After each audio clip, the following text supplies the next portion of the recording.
Good morning and welcome to my garden.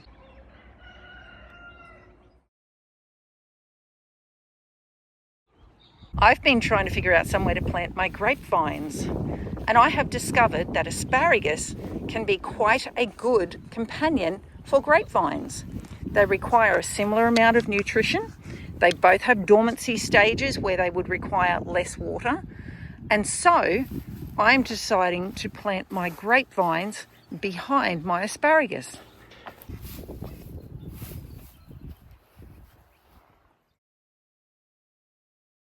So I have this spare space at the back of this bed, so I could start planting my grapes here right now, which would be lovely because I've got my plantings at the front, which is actually west, and I can put my grapevine along here, and there's nothing behind it to impede my harvesting.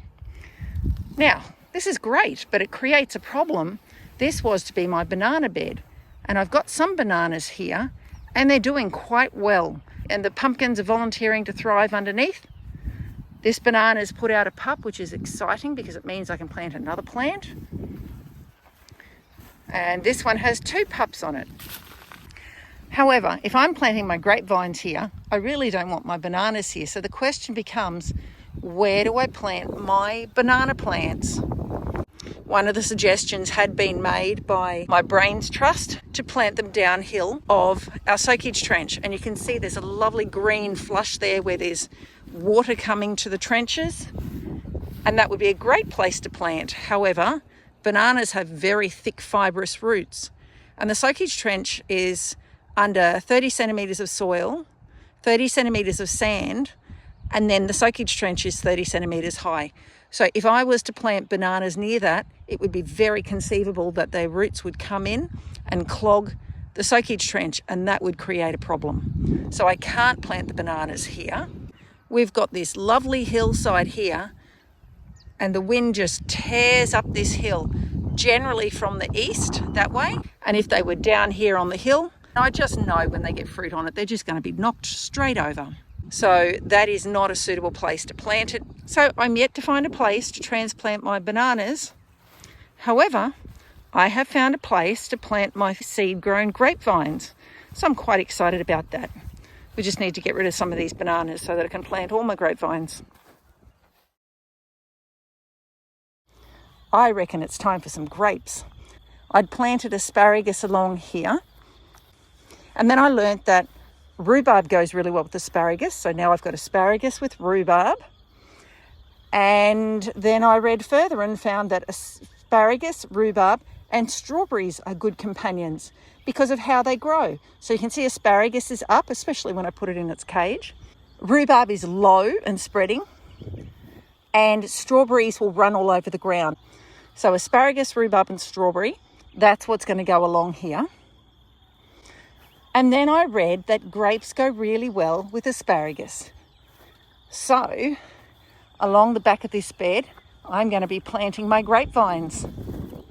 I've got some star pickets to put in here, which will form the framework of my trellis. And so I'll plant the grapes along this eastern side of the bed. And as you can see, plenty of lovely morning sun coming this way, which will be great for the grapes. So they'll get morning sun and afternoon sun. So starting this morning, I'm going to clean up the bed, get rid of the weeds, and start putting in the pickets and planting the grapes. Quite an exciting day. I'm going to reduce the amount of arrowroot I've got planted there so that it doesn't keep moving this way. I have heard from some people that arrowroot can become a very difficult to remove clump. If the ground is really dry, they're really hard to dig, but they are surface rooted, and it shouldn't be hard to dig them up if the ground is moist. My pattern is typically that I have a 3-metre wide bed and that I have the fruit trees down the centre at 1.5 metres, my annual vegetables at the front, and then chop and drop at the back. This bed's going to be a bit different. They're not actually annual vegetables, they're actually perennial, because asparagus will come again, rhubarb will come again, and strawberry will come again. And I'm going to need to walk both sides to harvest the grapes. So I'm actually thinking I move it out further, maybe to 2 metres. That'll still give me space to put a mulch row behind it. That'll also allow me to straighten up the line. So maybe at the start here at 2 meters and then coming to 1.5 in the middle, because the grapevine trellis needs to be in a straight line to maintain rigidity and to keep the wire straight that the grapes will be growing on. In trying to figure out how far apart to plant my grapevines, I did some reading and I found that it varies on the variety of grapevine. Some of them need to be planted 2 meters apart, and others recommend up to 6 to 8 meters apart. Now, I don't know what variety I've got, and I'm not growing it for commercial quantities. My garden bed's about 17 meters long. And seeing I've got 6 seed-grown grapevines, I'm going to plant them 3 meters apart. Okay, 2.5 meters from the edge to the garden bed so that I can drive up here. So that means the closest I can plant my grapevine would be at 350. So here would be my first grapevine. So that means I can fit 6 in the garden, which is great because that's how many I've got growing in pots ready to go on the ground. Wouldn't you know it? Exactly where I want to place my first picket, there's a rock. So I have to decide how much of a perfectionist I'm going to be in this case, whether I can tolerate moving it over a little bit or whether I have to have it right there. That's yet to be decided. It's in. That is one chunky picket to put in the ground. I think I'm going to put a smaller, weaker picket in the middle here and put a stronger one here to hold up the trellis. Okay, so if I'm going to do it in the middle and at the ends, it means I'm going to have a big one here and a big one in the middle here. So how much have I put these pickets in? Well, if you look at the top, you can see that one's, maybe about 50 centimetres taller. The easier way to tell is down the bottom. So you can see where these holes start. I would guess that's about 50 centimetres from the bottom. Oh, what am I doing? I've got a tape measure right here.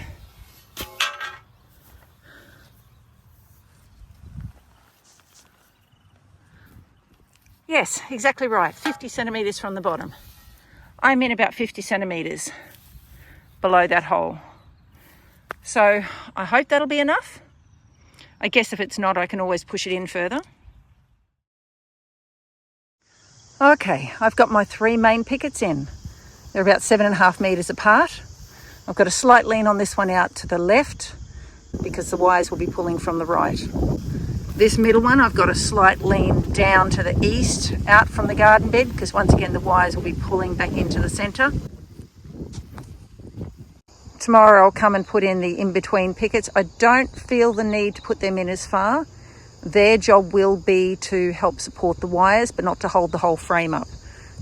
They are shorter than the big ones, so I'll probably just put them in enough that I can put the top wire through them.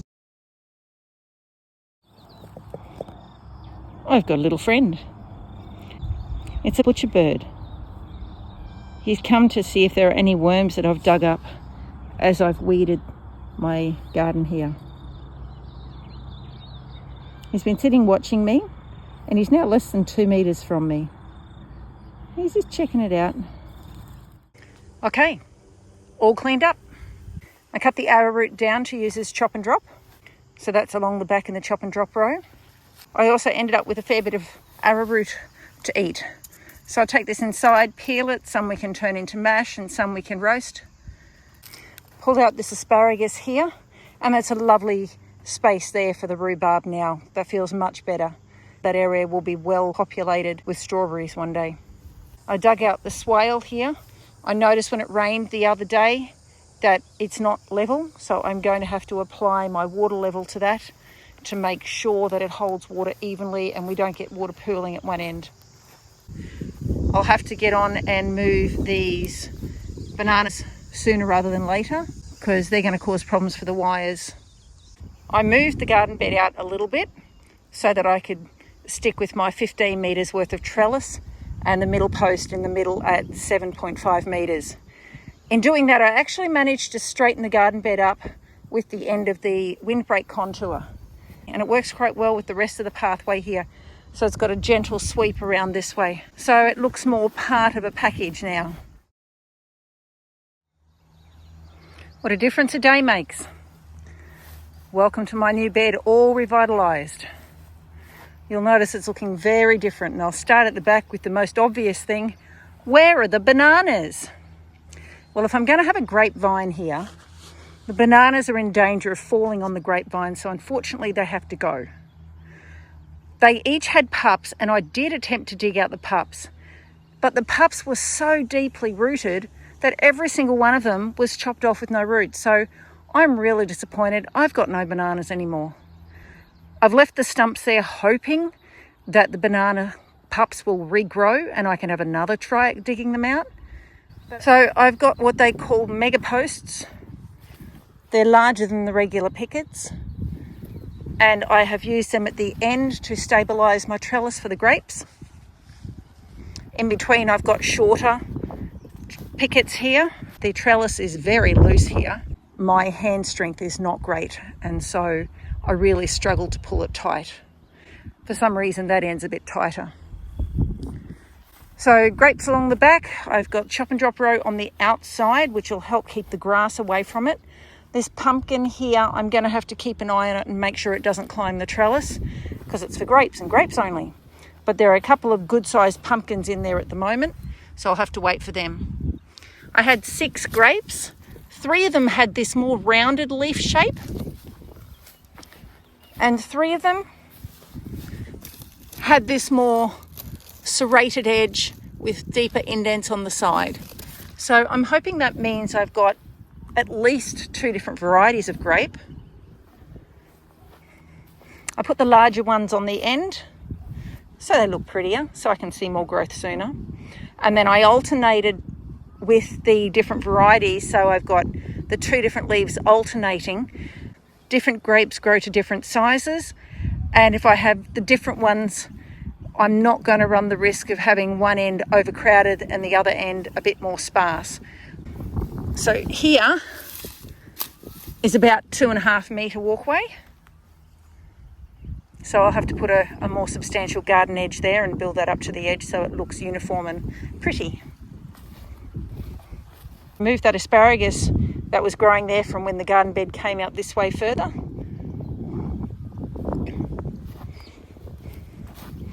And now between each asparagus I have a rhubarb, and down here I've also got my first strawberries. This is strawberry pinky and this is strawberry Roman. So there you have it. Contour 2 on the south, all cleaned up and ready to grow. It seems my grapevine struggled being transplanted during the hot weather. And you can see this one here that was very much the biggest and the strongest and the healthiest. It has lost all its leaves all along the stem. However, we have some beautiful fresh leaves coming all along the stem. Something's eaten these off. That's been eaten. There were lots of leaves on there before I went away for the... here we go. There we go. He can go to the chooks. So I'm going to have to be watching this for bugs. But as much as it's suffering, it looks like it's coming back a little bit. Some more fresh growth here. That looks like it's been chewed off. The telltale sign of caterpillar poo. This one too has been eaten off. This one looks all right. That pumpkin shoot's going to be a problem. It's interesting, the ones under the shade of the pumpkin are actually doing better than the ones not. I think that's partly to do with the shelter from the hot sun. This one's doing really well. No bugs on this one. But this grapevine's looking a bit sad. I've cut the pumpkin back from it several times. I have learnt that in the future I won't be growing pumpkin near a grapevine because you just can't keep control of it. So this grapevine was doing poorly, was struggling, but it seems it's adjusted now and it is growing well.